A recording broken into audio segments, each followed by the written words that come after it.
Olá, boa tarde. Sejam muito bem-vindos a mais uma live.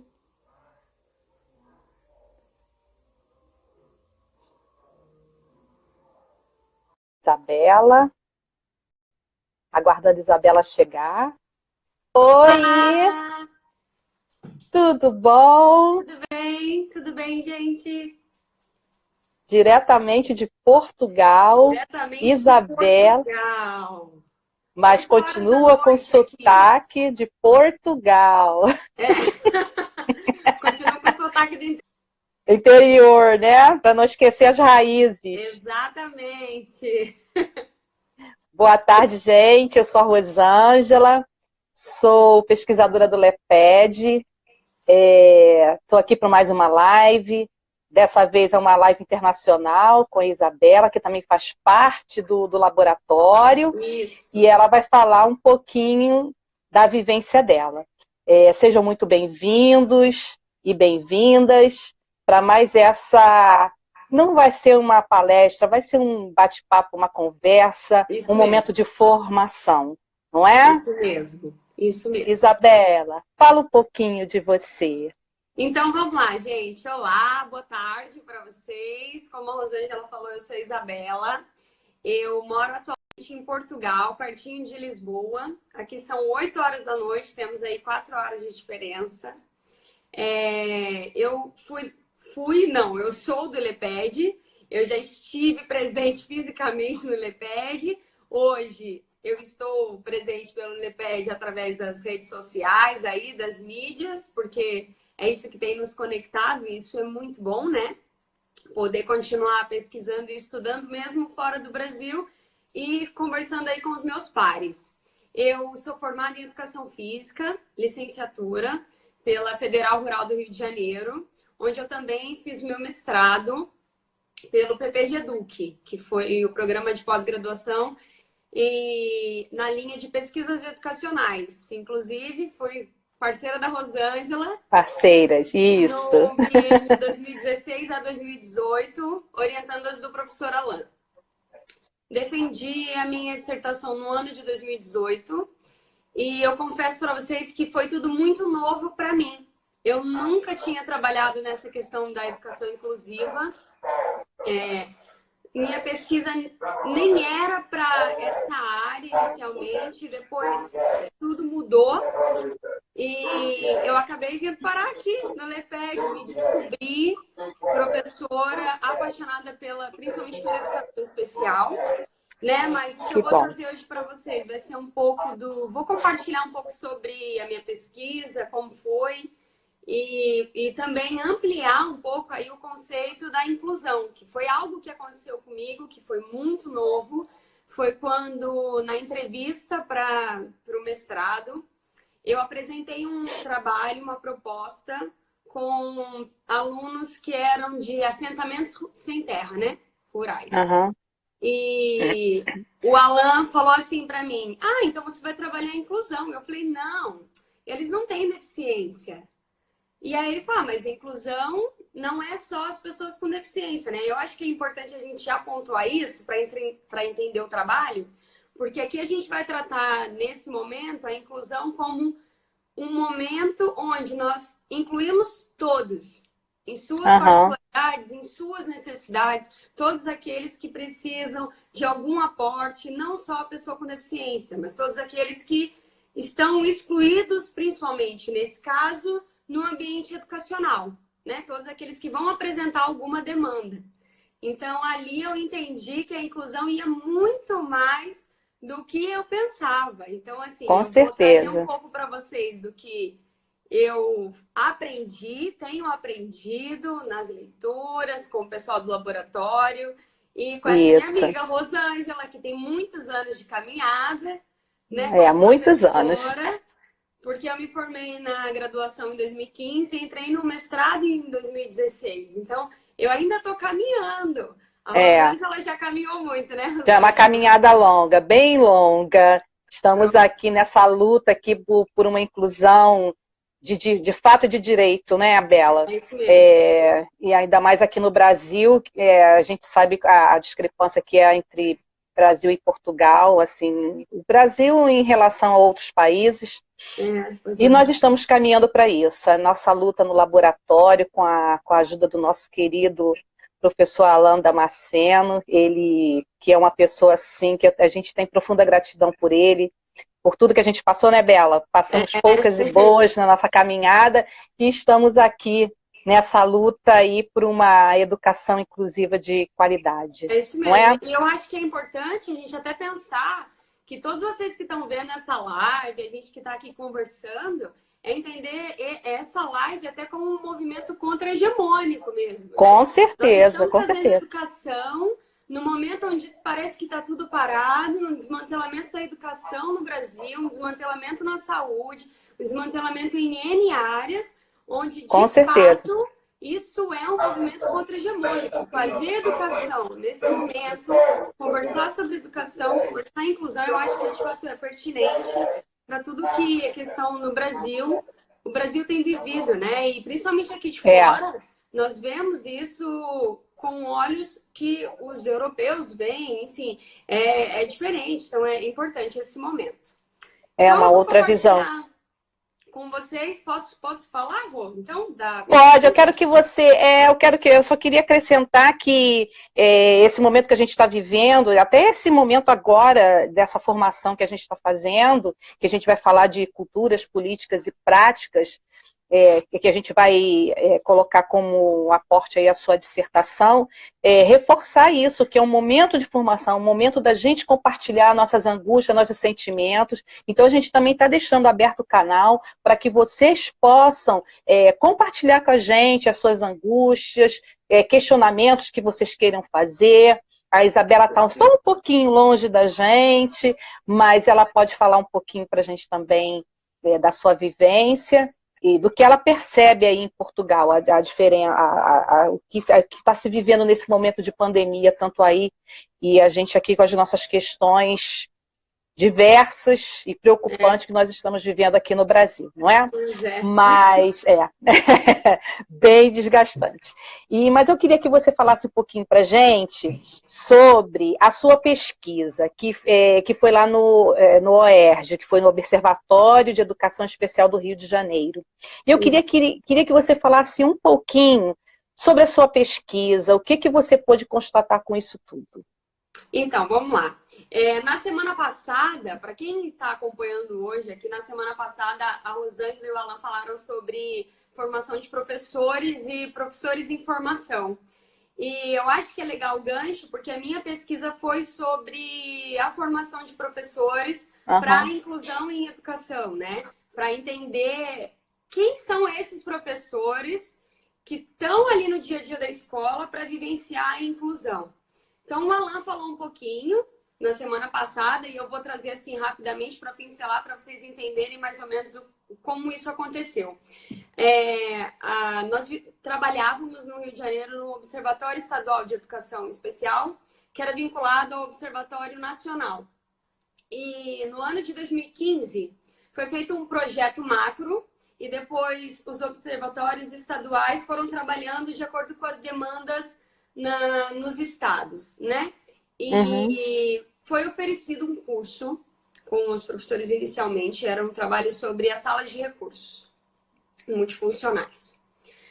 No ano de 2013, se eu não me engano, no ano seguinte, foi-se coletado nesse primeiro curso sobre as salas de recursos, que os professores queriam falar sobre a questão do alunado da educação especial.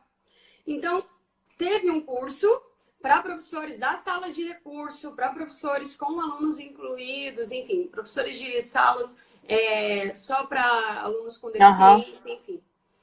E daí, surge uma outra demanda. Mas espera lá, o que importa de fato são só os professores que estão com os alunos da educação especial, mas e os outros professores? Isso. Porque nós víamos, e depois eu trouxe isso no meu trabalho, as estatísticas eram: as salas de educação especial estavam diminuindo no censo de 2017, foi o que eu usei no meu trabalho, e as salas com alunos incluídos estavam aumentando. Então, quem são os professores que recebem os alunos da educação especial dentro da escola? O que esses professores estão dizendo e falando o que eles vão fazer? Porque, de fato, foi essa a pergunta inicial. O que a gente vai fazer? E uma coisa interessante foi que no ano anterior, esse curso teve alguns problemas de defasagem de alunos, porque as prefeituras não liberavam os professores para participarem do curso. Aí a gente já vê também essa questão desse viés político, desse movimento de os professores não serem apoiados pelas próprias prefeituras para irem buscar conhecimento e para estarem em formação. Eu acho que isso é uma coisa importante a gente pontuar, porque foi uma coisa que nós vimos no curso, que isso foi uma busca dos próprios professores. Porque é isso que vocês, é isso que nós, é isso que muita gente faz, que é dar o final de semana, o domingo, o feriado, para ir estudar, para ir ler, eu estou com essa dificuldade, o que eu vou fazer? E tanto que em 2016, que foi o curso onde eu fiz a pesquisa, o curso foi aos sábados, então não tinha apoio do transporte da prefeitura, enfim. Então os professores estavam ali porque queriam mesmo e estavam interessados em refletir, em reconstruir, em ressignificar tudo aquilo que acontecia durante a semana. E nós vimos no curso, inclusive, que aos sábados era um momento do desabafo, onde os professores estavam ali para falar. Olha, alguém até colocou assim, professores buscam apenas certificação. É verdade. Isso, tem muitos. Disso. Muito disso, muito mesmo. E você tinha bastante. E a demanda era grande? Vocês então, tinham um quantitativo de professores? Com 44 professores. E não eram apenas professores, por exemplo, com a formação em pedagogia. Tinha licenciaturas, tinha até engenheiro. É mesmo? Legal. Porque esse foi um curso aberto, não apenas para a comunidade escolar. Mas o que acontece é que, de acordo com o que o curso foi acontecendo, isso foi filtrando, chegamos em 22 participantes efetivos. Uma característica interessante a maioria são mulheres. Nós tínhamos um homem. Que a gente característica nos cursos de, principalmente pedagogia, né? Isso. Tinham muitas mulheres. Então, o curso, ele aconteceu em 2016, no segundo semestre, onde o currículo e tudo o que foi feito no curso, ele foi feito de maneira colaborativa. E essa também é uma característica quando a gente trabalha a inclusão em educação, que foi o termo que eu usei no meu trabalho, que foi a colaboração, onde os próprios professores foram delineando o currículo do curso. Para você fazer esse curso, você tinha que mandar uma carta de intenção. Então, daí, nós já conhecemos mais ou menos quem seriam esses professores. Ninguém foi escolhido. A carta de intenção era só para a gente entender mais a demanda, né? Que os professores então, Bela, os professores, a sua grande maioria, eram professoras das salas de recursos do atendimento educacional especializado ou também tinham professores da sala regular? Mediadores, tínhamos professores das salas de recurso, mas o curso foi voltado para professores das salas regulares. Que eram os professores que estavam recebendo, estavam aí com a demanda dos alunos de educação especial. E as angústias são maiores também, né? Exatamente. Porque era de fato assim, o que a gente vai fazer com aquele aluno que chegou na escola? Porque os diálogos inicialmente tinham essas palavras. Aquele aluno, o que eu faço com ele? Como se você tivesse a receita para todos eles, né? Exatamente. Quando, na verdade, a gente estava ali fazendo algo que era muito mais do que para aquele aluno. Porque pensar a inclusão em educação nesse momento é pensar democraticamente em todos os alunos. O que todos os alunos vão demandar de nós, professores, e não só os professores, mas da comunidade escolar. Tanto que nós tínhamos professores, tínhamos os mediadores, coordenadores, tinha a parte da gestão pedagógica, era um corpo bem legal, assim, bem diverso. Então, nós tínhamos lugares de falas diferentes. Não eram só professoras que estavam ali. Então, tínhamos vários lugares de fala. Isso foi muito legal. Ai, que bom. Construímos esse currículo e seguimos por 6 meses, foi de julho até dezembro. E no que a gente foi trabalhando, nós trouxemos um material, que é um material que chama Index para Inclusão. Uhum. Eu ia perguntar a você sobre isso, sobre esse material. O Index, para quem não conhece, ele é um documento que foi elaborado na Inglaterra em 98, mas ele saiu em 2000. Depois ele já teve outras versões que foram até adaptadas ao Brasil, que é um documento norteador para as práticas, para as políticas e para as culturas inclusivas em qualquer ambiente. Porém, ele tem ali dentro um foco na escola. Então, ele vai ajudar a questionar. Porque quando a gente fala na inclusão, as pessoas vão fazer os cursos, e isso a gente ouviu quando a gente chegou lá, que as pessoas querem a receita do bolo. Isso. O que eu vou fazer com aquele aluno autista que está na minha turma? O que eu vou fazer com um aluno que tem determinada demanda de aprendizagem? O que eu vou fazer? E a gente precisava desconstruir isso, porque isso é uma coisa que acho que quando nós nos formamos, né, inicialmente falando, a gente vai trazer, mas o que eu faço agora? Bela, não te cortando, a gente quando vai para esses cursos, eu também, já aconteceu muito isso comigo, quando a gente vai para esses cursos, a gente vai procurando a tábua de salvação, alguma coisa que faça a gente se sentir melhor, porque a gente sabe que não tem ninguém para ajudar a gente. Estamos sozinhos em sala de aula. Então, nós ficamos eternamente em busca. Aí, quando aparece um curso do estilo do OERJ, nossa, vai ser a resolução dos meus problemas. E eu acho que esses professores também foram aí muito por isso, né? Mas viram uma outra coisa. O documento, que na verdade é como se fosse uma apostila, né? Vou colocar assim, falando em palavras assim que dê para compreender, porque eu não tenho aqui em mãos isso. Mas é um documento norteador. Então, o que o Index vai trabalhar? Ele vai trabalhar com valores inclusivos que levam em consideração a cultura, ou seja, o lugar onde a escola está incluído, quem são as pessoas que constituem essa escola, quem são as famílias que constituem essa escola, a comunidade escolar. Levar isso em consideração, pensar as políticas inclusivas, que não só, e isso era uma coisa que era muito legal, que quando a gente pensa em políticas, políticas a gente vai pensar naquele decreto que vem no papel, que chega para nós, é a LBI, e aí a gente fica nos documentos. Mas a política, ela também é feita no dia a dia dentro da escola. Isso. A política está nos acordos, a política está ali no bate-papo da sala de aula, a política está na elaboração do currículo, a política está na reunião. É um movimento político. Então, na troca, né, com o outro. Exatamente. E, por fim, as práticas inclusivas, que, de fato, ela vai pensar aí nesse movimento que é a praxis, que é ali o saber fazer. Mas o Index não vai dar para os professores o que você vai fazer. São questionamentos. E esse documento foi a espinha dorsal desse projeto. O que nós fazíamos? Os professores chegavam de manhã, eles apresentavam uma tarefa que a gente tinha dado na aula anterior, que nós demos o nome do prazer de casa. E por que o prazer de casa, né? As pessoas até perguntaram muito isso quando eu fui fazer a defesa. Para tirar o peso de se levar para casa uma tarefa a mais.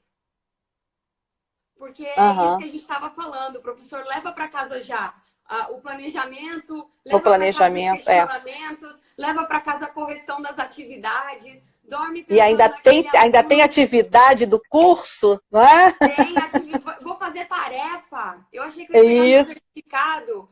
E foi disso. Então, fazíamos o prazer de casa. Um professor, que nesse caso poderia ser o Alan, as professoras da UFRJ, do ISERJ, da UF, e, enfim, que eram as universidades que estavam ali presentes no curso. E à tarde nós fazíamos uma tarefa em cima do Index. O Index, ele está disponível, se vocês colocarem no Google assim, Index para Inclusão, Ele está no site do LAPEAD, que é o laboratório onde até o LEPED é um braço aí de pesquisa, né? E vocês que tiverem interesse, olha, é um documento riquíssimo e o mais legal do Index é que ele não tem começo nem tem fim. Você pode, em cima de uma demanda, trabalhar nele. Então, por exemplo, em cima de uma demanda de prática inclusiva, política inclusiva e cultura inclusiva, nós vamos trabalhar a comunidade escolar. Então, dentro da comunidade escolar, o que a gente vai poder trabalhar em questão de política? O que a gente vai ter como questão para prática? O que a gente vai ter como questão para cultura?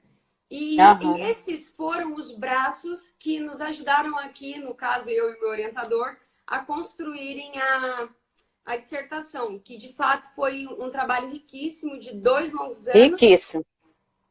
Muito bonito o trabalho. De 800 páginas, mas com professores que entraram de uma maneira e saíram de outra, assim. Nós, quando fizemos a pesquisa, assim, eu entrei um pouco receosa, porque eu não imaginei que fosse gerar tanta autorreflexão. Isso. Que os professores fossem sair tão autônomos das suas atividades, dos seus pensamentos, professores autores da própria história. Porque é isso que nós, como professores, e por mais que seja difícil, que o momento político do país, enfim, não ajude, se perceber agente da história, autor da história, isso vai mudar tudo que a gente vai fazer. Porque a inclusão ela vai por esse caminho, né? Quando a gente se percebe o autor disso, a gente toma posse dessa história. Isso, com certeza. Isso que a gente precisa fazer na escola, né? Porque no nosso dia a dia. Quando eu estava lendo a dissertação por esses dias de novo, inicialmente os professores tinham falas de muito cansaço. Porque a gente entende que a trajetória escolar e a trajetória pedagógica, eu acho que você pode dizer muito mais do que eu, em determinado momento parece que ela é um pouco mais cansativa. Isso. Porque você não tem, parece que apoio, né? Isso, a gente cansa, Bela, porque a gente luta por uma causa que a gente sabe que tem como realizar. Principalmente no que se refere à inclusão. A gente sabe disso, mas a gente acaba empacando em cima de secretarias, de documentos, e preencher isso, de análises, e o que tem que se fazer pelo estudante mesmo não é feito. E é uma luta constante que a gente tem com relação à inclusão em sala de aula. Inclusive, até a Adriana colocou aqui que pensa que nessa ótica a gente exclui. Que na visão dela nós devemos incluir a turma no mundo do aluno de inclusão. Ou seja, a gente não deve excluir essa criança, segregar essa criança. Inclusão não é colocar dentro da sala de aula. Inclusão é você incluir ele no contexto da sala de aula, no contexto da construção do conhecimento, não é? Garantir o acesso não garante sucesso dos alunos. Isso é com muito certeza. importante pontuar. Foi uma coisa que a gente também falou muito no curso, porque o Index ele vai trabalhar com a dialética da inclusão e da exclusão. Onde, quando nós percebemos a exclusão, nós conseguimos entrar com agentes e valores inclusivos para que a inclusão ocorra, né? E quando a gente fala de garantir o sucesso, é isso que você falou.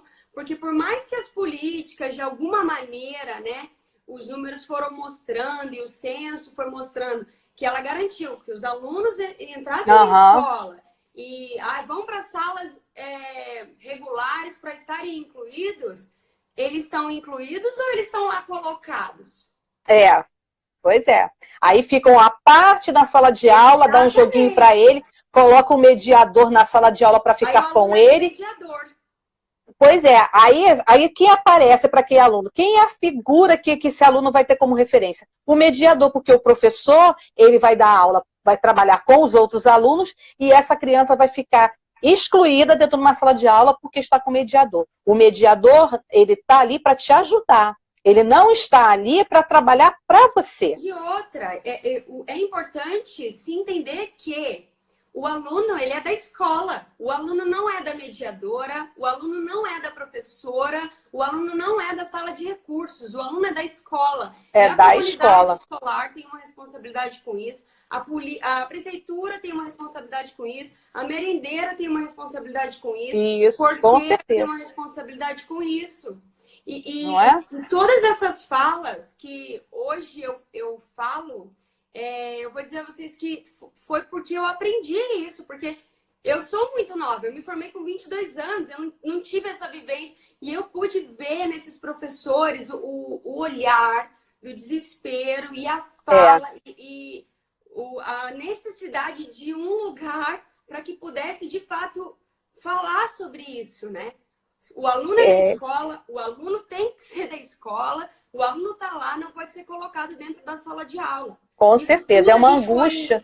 Foi levantando. E quando eu fui, só assim para pincelar um pouco mais para que vocês possam entender, quando eu fui fazer as análises dos resultados, eu ainda fiz uma analogia para que a gente pudesse entender um pouco melhor, porque imagina, em 2 anos, mais de 800 páginas de transcrições, eu ia ter muita coisa para falar. Então, quando eu até escrevi aqui, porque de fato foi uma dissertação de 200 páginas, mas quero convidar vocês... Desculpa, pausou aqui. Quero convidar vocês a só entenderem um pouco para eu poder compartilhar com vocês. Então, vamos pegar a palavra inclusão, que é o tudão aqui, o nosso tema. E a gente vai... Não vamos dividir isso, tá? Mas vamos tratar ela como se fosse uma cor. Então, a inclusão é a cor. E no meu trabalho eu fui falando sobre as nuances. Porque o que são as nuances? As nuances são a incidência de luz na cor, que vai fazer com que ela dê outras tonalidades, mas não vai fugir daquilo. Então, quando eu trago a inclusão, os professores falaram muito sobre, dentro dessa inclusão, a dualidade da teoria e da prática. O que acontece? Aprendi uma coisa na teoria, mas na prática é outra. Não é bem assim que funciona. Mas a gente precisa superar essa fala e entender que uma coisa não está separada da outra. A gente não pode ter essa dualidade. Elas estão juntas, teoria e prática, elas precisam pertencer umas às outras. Né? Quando eles colocam sobre isso, a gente trabalhou muito sobre uma formação reflexiva. Porque entender que a formação é uma coisa, mas na prática é outra, a gente precisa superar essa barreira. Com certeza. Precisa superar. E a gente precisa refletir, então, pera lá, que formação eu tive e o que eu posso fazer com isso? A gente tem que superar isso, né? E perceber que a prática vai ser a teoria vai ser a prática. No aporte teórico que a gente usou, que foi a teoria crítica, nós trabalhamos com a indissociabilidade da teoria e da prática. Não existe o momento da teoria e o momento da prática. A gente está na prática, refletindo. Quando a gente está refletindo, a gente está fazendo. Não existe separação. E os professores trouxeram muito isso. Onde, como a gente falou, iam para o curso para aprender a prática. Isso mesmo. Como eu vou fazer. E isso é trazer autonomia para o professor. É colocar ele ali como um sujeito atuante na história e entender que uma coisa sem a outra não vai funcionar. Então, a gente precisa, de fato, superar isso. Isso foi uma coisa que os professores apresentaram muito claramente como uma demanda. Uma outra coisa que os professores levantaram e que o próprio conceito de inclusão em educação ele traz, que é com princípios democráticos e tudo, foi o envolvimento e a participação, que foi isso que a gente falou. Todos precisam estar envolvidos para que uma escola tenha culturas políticas e práticas inclusivas e que desenvolva valores inclusivos. A nossa vida precisa ter valores inclusivos. Com certeza. Para isso a gente precisa de participação. Para isso a gente precisa de envolvimento. Não adianta quem se envolve, não participa, não está envolvido. Com certeza. Não adianta querer só receber. Pode falar, desculpa. Não, eu estava só complementando. O professor só quer receber. O professor querer só receber. Ele tem que também buscar, né? buscar. E nós, como seres, como pessoas inclusivas, nós estamos aqui para transformar a nossa, começando já da nossa sala de aula, transformar a escola.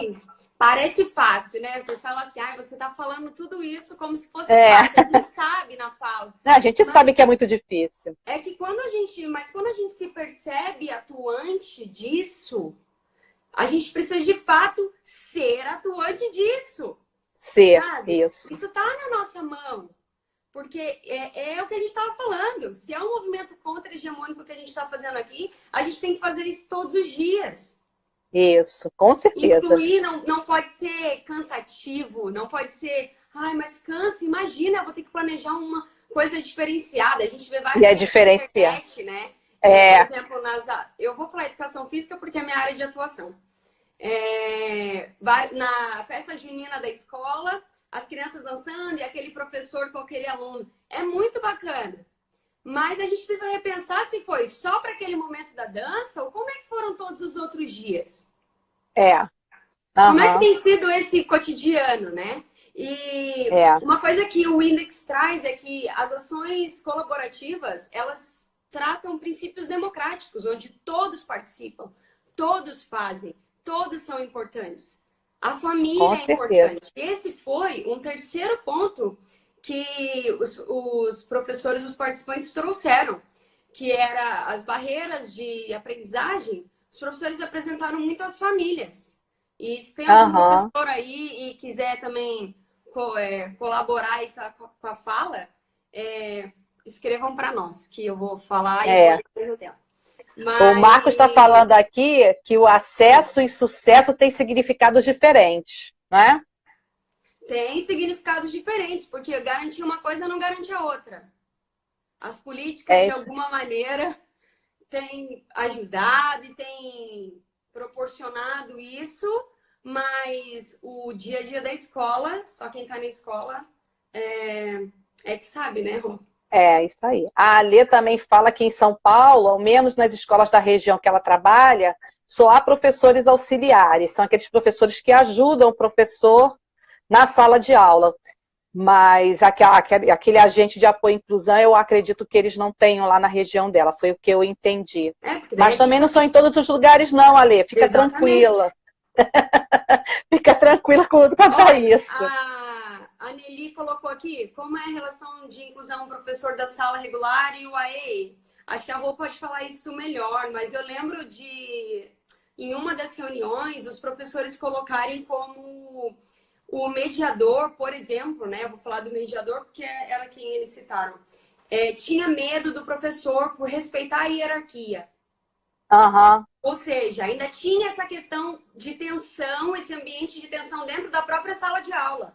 Isso. Onde ele tinha que respeitar a hierarquia, então quem era o mediador? Mas se a gente está na sala de aula e o trabalho é colaborativo, e é isso que a inclusão vai trazer para nós, né, como o centro, que é a colaboração, que é a participação, que é o todos estarem juntos, essa hierarquia dentro da sala de aula não faz sentido, né?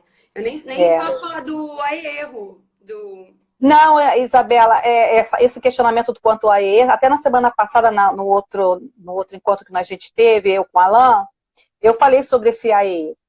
A relação do professor da sala com a AE, eu tenho percebido que eles têm levado a esse professor do AE como se fosse um reforço. Eu dei a matéria tal, dei a atividade tal, dei o conteúdo tal, e eu gostaria que você fizesse esse trabalho com ele. Então, eles veem no professor do atendimento educacional especializado um professor de reforço. E não é esse o trabalho do AE. O trabalho do AE é trazer formas diferenciadas de levar aquele aluno a ter um aprendizado melhor. De forma lúdica, de forma prazerosa, através de jogos, de tecnologia assistiva, respaldando o trabalho do professor, não fazendo o reforço da atividade que o professor deu. Então, eu acho que deve ter uma parceria, professor de AE com o professor da sala de aula. Essa parceria que juntos eles vão mediar com esse aluno para que ele possa ter um avanço, um sucesso no seu processo de aprendizagem. Eu acredito que seja dessa forma. Você também valoriza os papéis, as pessoas que estão ali dentro, né? Você valoriza. Tá todo mundo no mesmo time, jogando para a mesma coisa, né? Pois Quando a gente vai separando, o professor é o professor, o mediador é o mediador, a professora da sala de recursos é a professora da sala de recursos. A sala de recursos é da escola, ela é lá daquela professora que recebe os alunos para fazerem o reforço, né? Com certeza. Jogar os alunos lá dentro, né? Pois é. Aqui a Jamile fala que falta ter clareza na definição dos papéis de todos os profissionais da escola em relação à aprendizagem e o desenvolvimento das crianças, público-alvo da educação especial. Olha, e aí eu vou até além. Eu acho que a questão não é nem a gente ter clareza só da definição dos papéis, mas as pessoas se perceberem atuantes nesse contexto como agentes principais e importantes. Com certeza. Porque eu ser a professora da sala de recurso não me torna menos importante que o coordenador.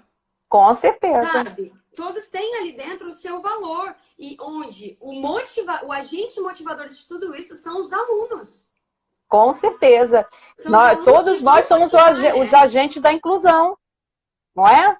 Todos somos agentes, não é só o professor. Pode falar. Eu tenho até essa fala como a fala do Alan do meu trabalho. Eu grifei assim para minha vida, que os alunos são elementos motivadores no desenvolvimento de estratégias de inclusão. Se a gente parar para ver o problema das políticas públicas, da falta de material na escola, gente, o que eu já fui de material comprar em Madureira, andar no trem. Não é? Se não tem, não vou fazer. Mas o meu aluno é a minha motivação para isso. Porque a gente tem que educar mesmo na esperança.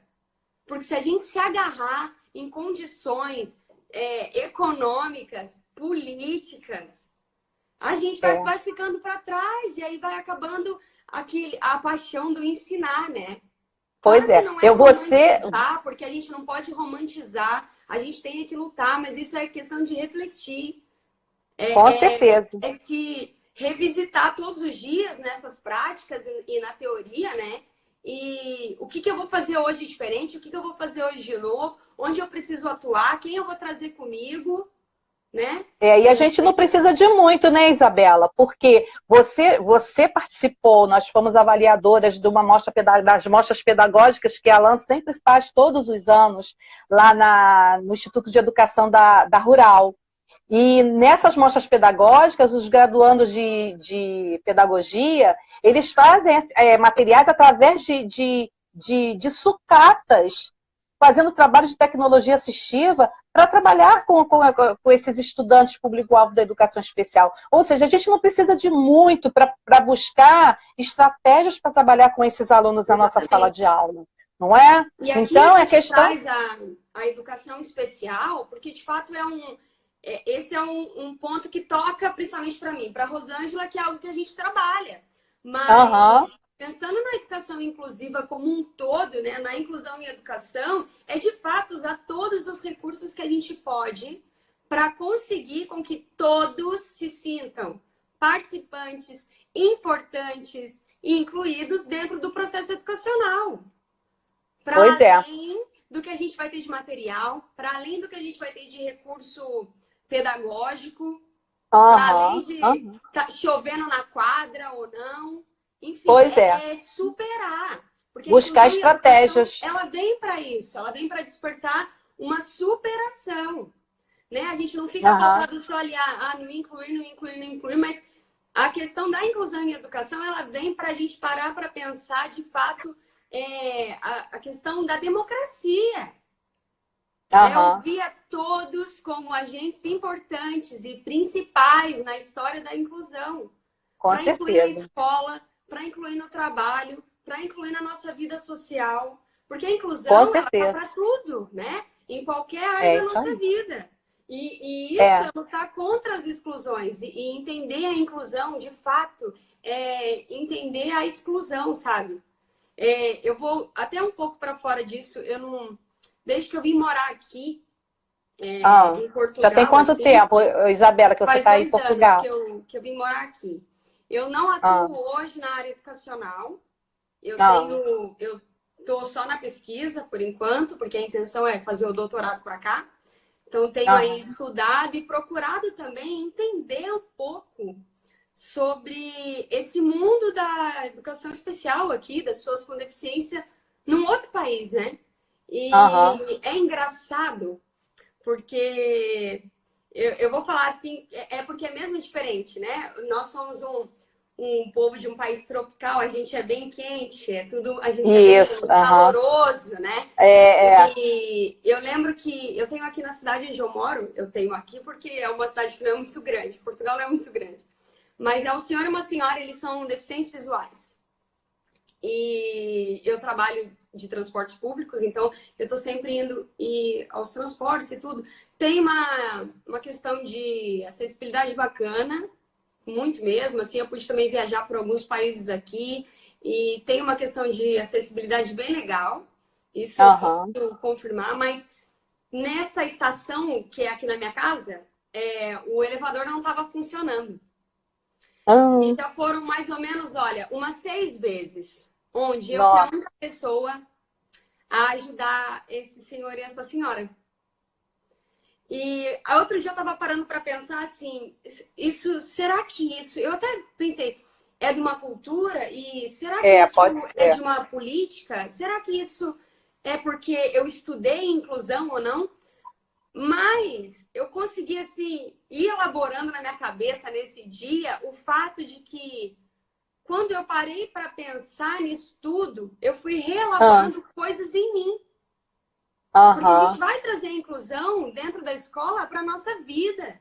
O que a gente faz isso, dentro da escola, a gente não faz só na escola, só naquele momento. construindo outras visões, né, Isabela? Exatamente. Desculpa, gente, aqui meu celular aqui tá chamando toda hora.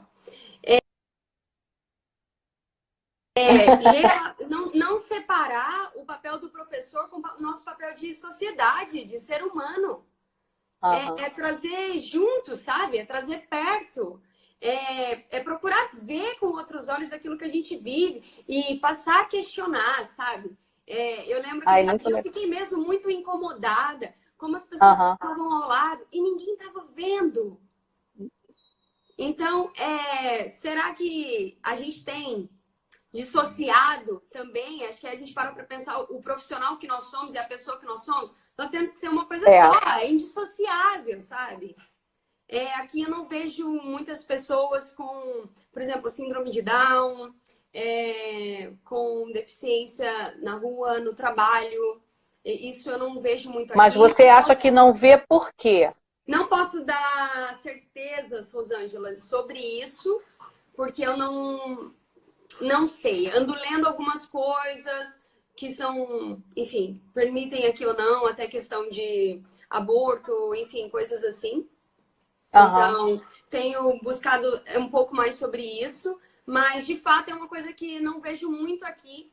Eu tive a oportunidade de ir num congresso de inclusão e educação especial aqui e foi muito bacana, porque nessa hora eu acho que a gente também precisa ter orgulho de ser brasileiro, que os referenciais teóricos todos do congresso eram professores brasileiros.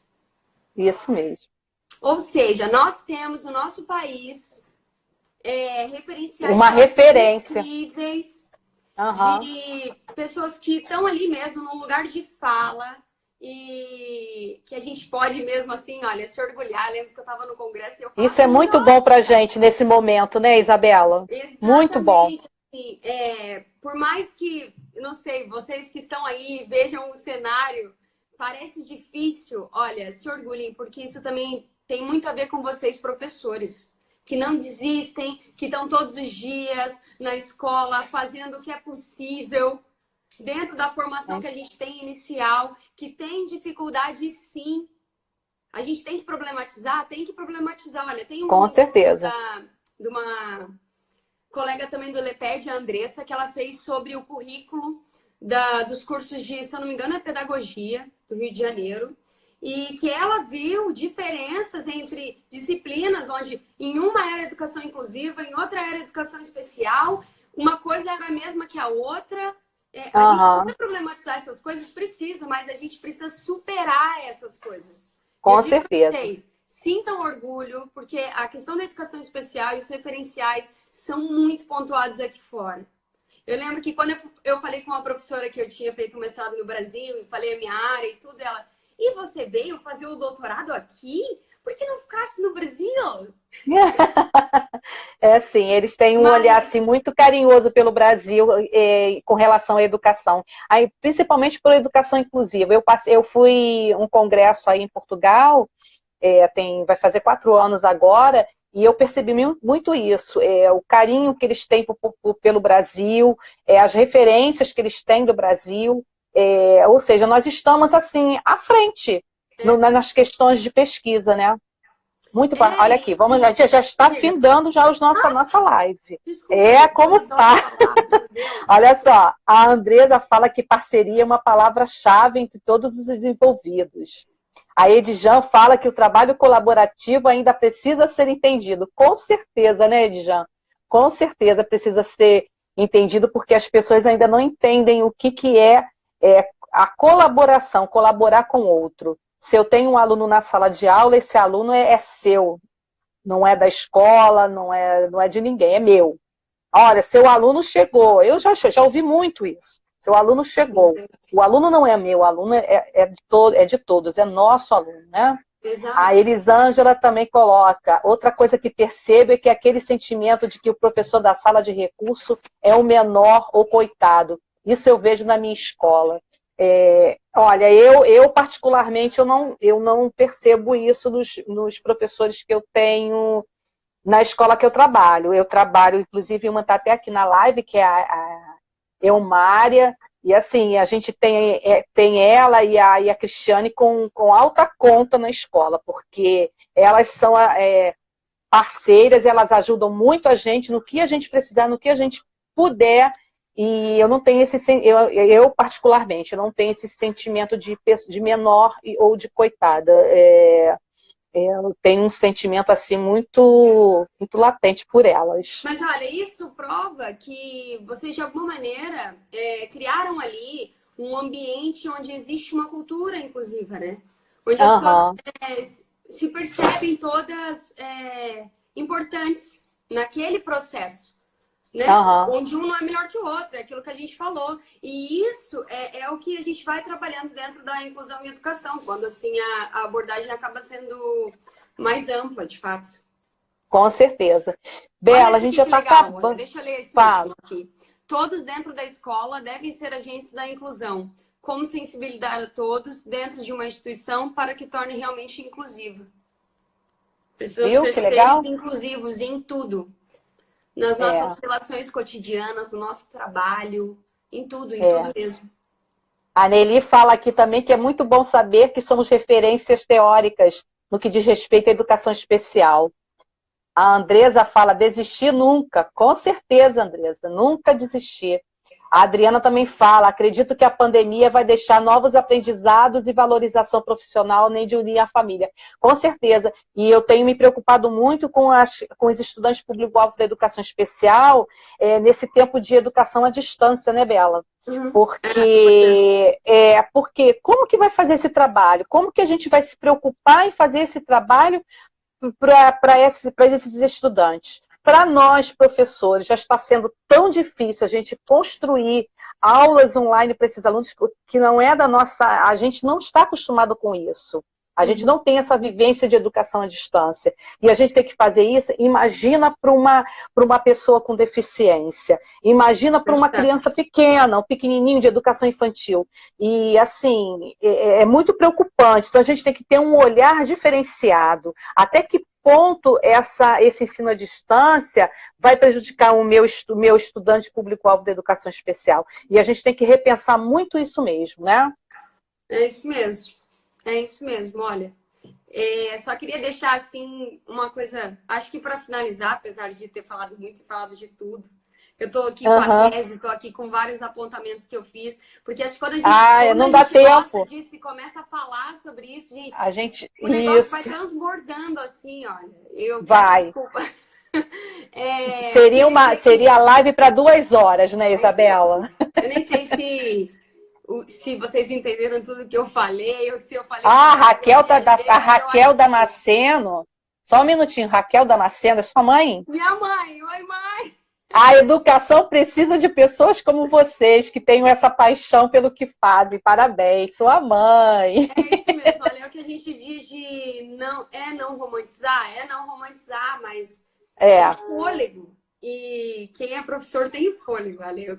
Claro, tem horas que a gente está cansado e tudo, mas de fato, no momento que a gente vive hoje e que o Brasil tem vivido, né, de uns anos para cá, que é um desmantelamento assim, ó, é queda abaixo, né? A gente tem visto, como pesquisadora no LEPED, eu fui bolsista do mestrado, eu fui bolsista de iniciação científica quando eu estava na graduação, e hoje eu vejo amigos meus que estão no doutorado perderem as bolsas por cortes, né? E, assim, o país que a gente vive, onde eu falei, é referencial em pesquisa, referencial na questão da educação. Olha o Paulo Freire, né? Aqui. Paulo Freire. Na faculdade, estudou disciplina Paulo Freire aqui. Pensa, a gente vê hoje isso tudo. É desanimador, mas quando a gente acredita, né, na autonomia, quando a gente se emancipa, a gente vai além. Então, espero que depois disso a gente possa, de fato, começar a emancipar dessas coisas que estão lá atrás. Não vamos repetir a história do passado. E vamos avançar, né? Vamos reconstruir, desconstruir, reconstruir, porque esse é o movimento, né? Não existe... O que eu sei fazer hoje, amanhã já não é mais isso. A gente vai mudar e é, de fato, se reinventar, né? E eu acredito com certeza. nessa educação. E teve uma pessoa que também falou aqui que a escola tem que... A questão da inclusão tem que ir além dos portões da escola, além dos portões da universidade, além dos portões dos laboratórios de pesquisa, que a gente leve essa inclusão realmente a todas as pessoas que necessitam dela, que a gente possa levar essa educação, essa percepção de inclusão para as pessoas, não só dentro da escola, em todos os lugares por onde a gente estiver, não é, Isabela? É isso mesmo. A gente não pode dissociar, gente. Vamos lembrar disso, vamos levar para a vida. A gente não pode dissociar essas... nós precisamos ser seres inclusivos. Seres inclusivos. As nossas ações precisam ser inclusivas. O nosso pensar precisa ser inclusivo em tudo. Em todos os momentos. Porque isso vai se tornar algo nato. Não vai ser algo que a gente vai ter que comprar um livro de educação física, por exemplo, atividades adaptadas. Como fazer? Como fazer? Porque se a inclusão vai estar dentro de mim, se ela vai estar nada com certeza. Dentro, eu vou bolar e o meu próprio aluno vai me ajudar, os meus outros alunos vão ajudar, né? Todo mundo. Não é receita de bolo. Não é receita de bolo, né?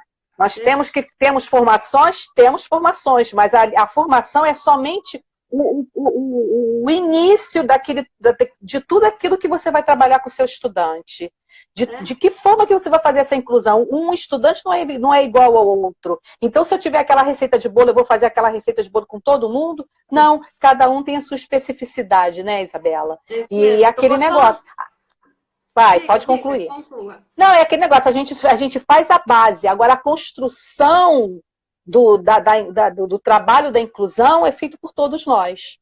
É isso mesmo. E eu vou deixar até pode ser uma dica, não sei como eu posso chamar isso, mas se vocês quiserem baixar o Index, e depois acredito que até o próprio LEPED a gente pode ver alguma maneira, não sei se disponibilizar isso. Disponibilizar. No LEPED ou não, mas enfim, coloquem Index para inclusão. Vou escrever aqui para vocês no Google. E quem traduziu foi a professora Mônica Pereira, do LAPEAD, lá da UFRJ. Também, olha, tem textos incríveis dela. Vou dizer 2 autores que eu adoro ler nessa área. Alan Damasceno e a professora Mônica Pereira.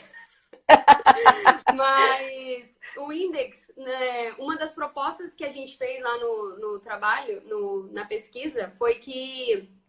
Eu preciso ser rápida. Fazer dias na escola colaborativos.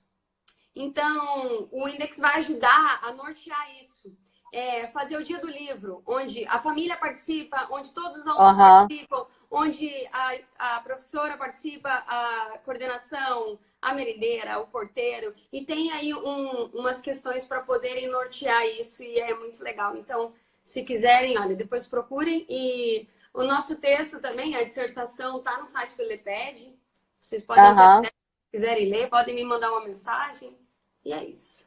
E é isso aí. Isabela, muito obrigada pela sua disponibilidade de entrar nessa live comigo aqui, por todo o LEPED. Toda sexta-feira nós estamos aqui às 16 horas, fazendo uma live diferente. Vocês podem indicar o que vocês querem bater papo sobre, falar algum tema, alguma coisa.